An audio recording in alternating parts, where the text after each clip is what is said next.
Saint Serge de Radonège est le patron de la Russie, père du monachisme du nord de la Russie et fondateur du monastère de la Trinité-Saint-Serge, anciennement appelé Sainte Trinité. Peu de gens ont exercé une si profonde influence sur la vie russe comme l'ont fait Saint Serge et son monastère.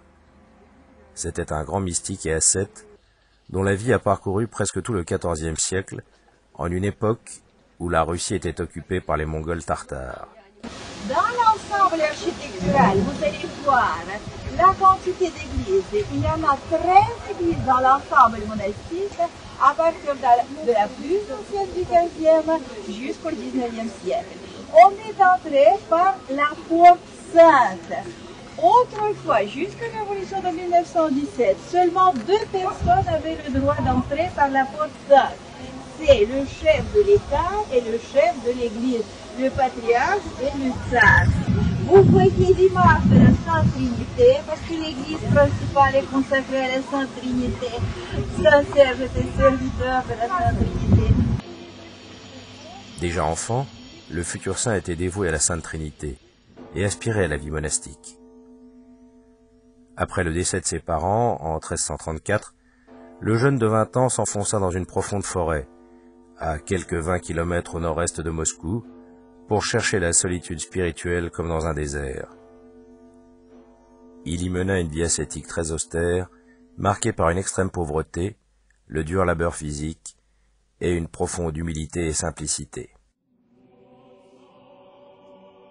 Après quelques années de retraite en solitaire dans la forêt, des disciples commencèrent à se rassembler autour de lui, et la Russie changea à jamais.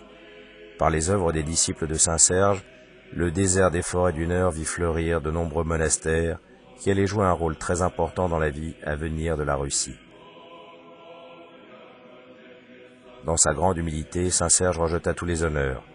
Il n'accepta que contraint et forcé à être ordonné prêtre et nommé abbé de son propre monastère. Et il refusa, tout sec, d'endosser la charge ministérielle de métropolite de Moscou. Parmi les nombreux dons spirituels qui lui avaient été accordés, on trouvait une prière profonde et puissante, la clairvoyance, la direction spirituelle et nombre de visions d'avenir. Il s'endormit dans le Seigneur en 1392.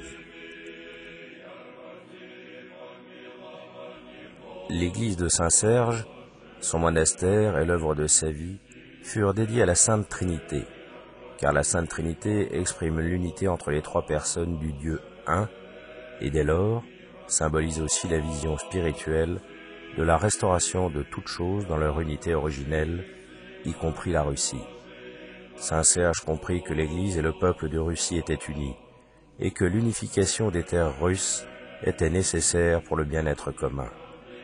Dès lors, sous le conseil spirituel et avec la bénédiction de Saint Serge, le grand prince de Moscou, Saint Dimitri Donskoï, unit toute la gouvernance de Moscou, toutes les principautés russes divisées, et en 1380 réussit à triompher des Mongols tartares.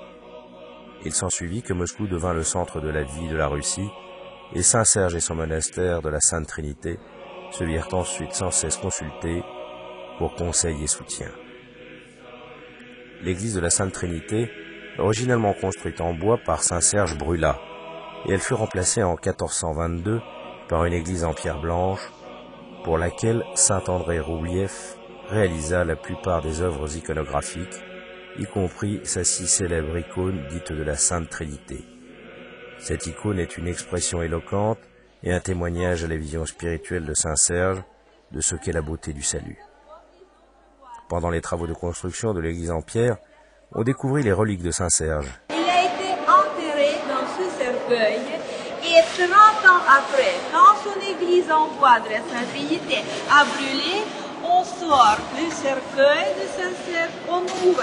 Et on a vu que le corps, 30 ans après la mort, mais le corps était intact et c'était le dernier signe de la sainteté de Serge de Radonège. Comme ça, 30 ans après sa mort, Serge a été canonisé, il est devenu Saint Serge de Radonège. Aujourd'hui, son corps est dans l'église, dans le sarcophage en argent, et l'ancien cercueil en bois est devenu la Sainte Relique. Et tous les croyants, quand ils venaient au monastère, ils voulaient toucher le cercueil comme ça pour sentir les divinités. Et même, ils prenaient un petit morceau en baisant le cercueil, il arrachait tout avec les dents un petit morceau du cercueil.